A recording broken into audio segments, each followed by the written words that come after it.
പ്പെട്ട പ്രേക്ഷകരെ, നമ്മൾ ഈ നിപ്പയുടെ കാര്യം പറയുമ്പോഴേ സംസ്ഥാനത്ത് നിപ്പ ഉൾപ്പെടെയുള്ള പകർച്ചവ്യാധികളുടെ ഭീഷണി നിലനിൽക്കുന്നതിനിടയിൽ ആരോഗ്യവകുപ്പിന്റെ ഏകോപന പ്രവർത്തനങ്ങളിൽ വീഴ്ച എന്നാണ് പ്രതിപക്ഷത്തിന്റെ ആരോപണം. ഇത് ശരിവയ്ക്കുന്ന തരത്തിൽ 2 തവണയാണ് പ്രത്യക്ഷമായി തന്നെ ഏകോപന പിഴവ് പുറത്തു വന്നത്.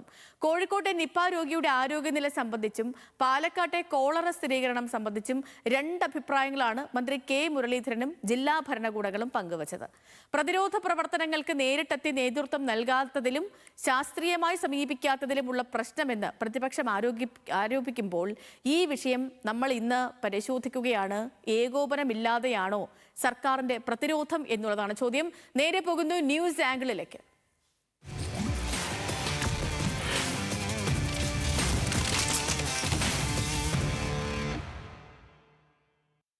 ഗൗതമാണ് വിശകലനങ്ങളുമായി നമുക്കിപ്പോൾ ന്യൂസ് ആംഗിളിൽ ചേർന്നത്. Gautam, good morning. ഇപ്പോൾ പറഞ്ഞ പോലെ തന്നെ ഒരു ഇടവേളയ്ക്കു ശേഷം നിപ്പ ബാധ സംസ്ഥാനത്ത് സ്ഥിരീകരിച്ചു.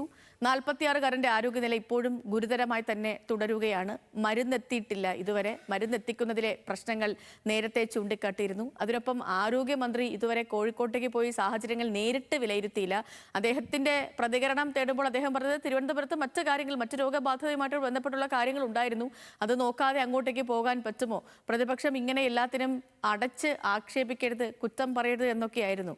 അപ്പോൾ ഇന്നിപ്പോൾ എന്താണെങ്കിലും അദ്ദേഹം അങ്ങോട്ടേക്ക് പോകുന്നുമുണ്ട്. അത് ഒന്ന്. രണ്ടാമത്തെ കാര്യമാണ് നമ്മൾ ഈ പറഞ്ഞ പോലെ പല രോഗബാധയും സംബന്ധിച്ച് ആരോഗ്യമന്ത്രിക്കും ജില്ലാ ഭരണകൂടത്തിനും 2 അഭിപ്രായവും പിന്നീട് തിരുത്തും കാര്യങ്ങളൊക്കെ വരുന്നത്. മുൻ ആരോഗ്യമന്ത്രിമാർ പോലും പുതിയ ആരോഗ്യമന്ത്രിയെ ഉപദേശിക്കുന്ന സാഹചര്യത്തിലേക്ക് പോലും കാര്യങ്ങൾ എത്തിയിരിക്കുന്നു. അപ്പം മൊത്തത്തിൽ ഈ ഒരു സാഹചര്യത്തെ വിശകലനം ചെയ്യുമ്പോൾ ആരോഗ്യവകുപ്പിന് പ്രതിരോധത്തിൽ വലിയ വീഴ്ച സംഭവിച്ചിട്ടുണ്ടോ ഗൗതം? ഇത് പൂർണ്ണമായും അത്തരത്തിൽ വീഴ്ച സംഭവിച്ചു നമുക്ക് വിലയിരുത്താനാകില്ല. കാരണം ഇപ്പോഴും ഈ കാര്യങ്ങൾ നമ്മുടെ സ്ഥിതിഗതിയിൽ നിയന്ത്രണവിധേയമായി തന്നെയുണ്ട്. പക്ഷേ അപ്പോഴും കഴിഞ്ഞ 10 വർഷത്തിനിടയിൽ ഉണ്ടായിട്ടുള്ള ക്രൈസിസുകൾ മാനേജ് ചെയ്യപ്പെടുന്നതിൽ, അതായത് നിപ്പയും ഉൾപ്പെടെയുള്ള രോഗങ്ങൾ നേരത്തെ റിപ്പോർട്ട് ചെയ്യപ്പെടുമ്പോൾ അതിനെ പ്രതിരോധിച്ച രീതികളും ഇപ്പോൾ പ്രതിരോധിക്കുന്ന രീതിയും സംബന്ധിച്ചുള്ള ശാസ്ത്രീയവും അവലോകനപരവുമായിട്ടുള്ള കാര്യങ്ങൾക്കകത്ത് തീർച്ചയായിട്ടും വിമർശനങ്ങൾ ഉയരുന്നുണ്ട്. അത്തരത്തിൽ പ്രത്യക്ഷമായി തന്നെ ജനങ്ങൾക്ക് ആശയക്കുഴപ്പമുണ്ട് എന്ന് തോന്നിപ്പിക്കുന്ന തരത്തിലുള്ള ഇടപെടലുകൾ ഉണ്ടാകുന്നുണ്ട്. അത് ഒരു ആശങ്കാജനകമായ സാഹചര്യത്തിൽ കാര്യങ്ങൾ നയിച്ചിട്ടുണ്ട്. അതുകൊണ്ടാണ് പ്രതിപക്ഷം ഉൾപ്പെടെ കടുത്ത രീതിയിലുള്ള ഒരു വിമർശന സാഹചര്യത്തിലേക്ക് പോയത്. ഈ നിപ്പ ബാധയുമായി ബന്ധപ്പെട്ട് അല്ലെങ്കിൽ നിപ്പ സ്ഥിരീകരണവുമായി ബന്ധപ്പെട്ട് തുടക്കത്തിൽ തന്നെ പ്രതിപക്ഷ നേതാക്കൾ ഉൾപ്പെടെ മുൻ ആരോഗ്യമന്ത്രിമാർ ഉൾപ്പെടെ പറഞ്ഞത് അത് രാഷ്ട്രീയം നോക്കിയല്ലതൊന്നും സംഭവിക്കുന്നത് സ്വാഭാവികമായും ഉണ്ടാകാവുന്നതാണ്, അത് ഉണ്ടാകുമ്പോൾ അതിനെ ശാസ്ത്രീയമായി തന്നെ ഒറ്റക്കെട്ടായി നേരിടണമെന്നതാണ്. പക്ഷേ ആ സമീപനം സ്വീകരിക്കുന്ന ഘട്ടത്തിലും സംഭവിച്ചിരിക്കുന്നത് ഈ നിപ്പ ബാധയുമായി ബന്ധപ്പെട്ടുള്ള സ്ഥിരീകരണ വാർത്തകൾക്കിടെ കോഴിക്കോട് ജില്ലാ കളക്ടർ പുറത്തുവിട്ട വിവരങ്ങളും അന്ന് ആരോഗ്യമന്ത്രി പറഞ്ഞ വിവരങ്ങളും തമ്മിലുള്ളൊരു ആശയക്കുഴപ്പമുണ്ടായി. ആ ആശയക്കുഴപ്പമുണ്ടായതിന് പിന്നാലെ ഓഫീസർക്ക് തെറ്റിയതാണ്. IAS പുതിയ ചുമതലയുള്ള കളക്ടറാണ്, പുതിയ ആളാണ്. അതുകൊണ്ട് അദ്ദേഹത്തിന് കാര്യങ്ങൾ അറിയാത്തത് കൊണ്ട് റിപ്പോർട്ട് വന്നപ്പോൾ മന്ത്രിയോട് കൂടി ആലോചിക്കാതെ വാർത്താമാധ്യമങ്ങളോട് അത് പങ്കുവച്ചു എന്നതായിരുന്നു കെ മുരളീധരൻ അന്ന് പ്രതികരിച്ചത്. അതിനുശേഷമാണ് കഴിഞ്ഞ ദിവസം പാലക്കാട് കോളറയുമായി ബന്ധപ്പെട്ട വാർത്ത പുറത്തു വരുന്നത്. 2 പേർക്ക് കോളറ ബാധയുണ്ട് എന്നുള്ള തരത്തിലുള്ളൊരു വാർത്ത പുറത്തു വരികയും അതിൽ പരിശോധന നടക്കുകയാണെന്ന് ജില്ലാ ഭരണകൂടം വ്യക്തമാക്കി.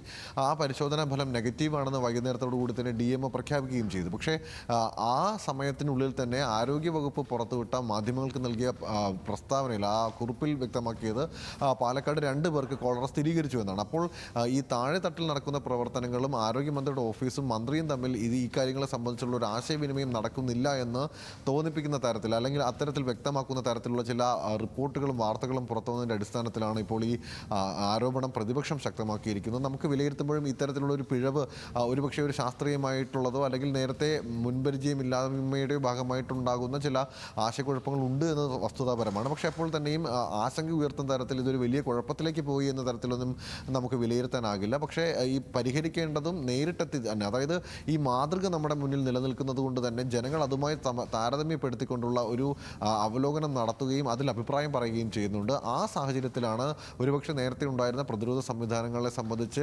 പ്രതിപക്ഷത്തായിരിക്കുമ്പോൾ ഇവർ ഉന്നയിച്ച ആരോപണങ്ങളെ പോലും മുഖവിലയ്ക്ക് എടുക്കാത്ത തരത്തിലുള്ള പ്രവർത്തനം ഇപ്പോഴുള്ള സർക്കാരിൻ്റെ ഭാഗത്തുനിന്നും മന്ത്രിമാരുടെ ഭാഗത്തുനിന്നും ഉണ്ടാകുന്നു എന്നതാണ് പ്രധാനപ്പെട്ട കാര്യം. അതിൽ ഏറ്റവും പ്രധാനം കെ മുരളീധരൻ ഉൾപ്പെടെയുള്ള ആളുകൾ പ്രതിപക്ഷത്തിരുന്നപ്പോൾ ഉയർത്തിയ വിമർശനങ്ങളും അത്തരത്തിൽ അവർ ഉന്നയിച്ച ആക്ഷേപങ്ങളുമൊക്കെ തന്നെ ഭരണപക്ഷത്തിരിക്കുമ്പോൾ, മന്ത്രിയായിരിക്കുമ്പോൾ അതിനോട് എത്രമാത്രം നീതി പുലർത്തുന്നു എന്നുള്ള ചോദ്യത്തിനുള്ള മറുപടി കൂടി നൽകേണ്ടി വരുന്ന സാഹചര്യത്തിലാണ് ഇത് വലിയ പ്രശ്നമായി മാറുന്നത്. പക്ഷേ എപ്പോൾ തന്നെയും ഇന്ന് ഈ ആരോപണങ്ങൾക്കൊക്കെ മറുപടി നൽകിക്കൊണ്ട് കൂടുതൽ ശക്തമായ രീതിയിൽ മുന്നോട്ട് പോകുന്നതിന് വേണ്ടി മന്ത്രി നേരിട്ട് ജില്ലയിലെത്തുന്നുണ്ട്.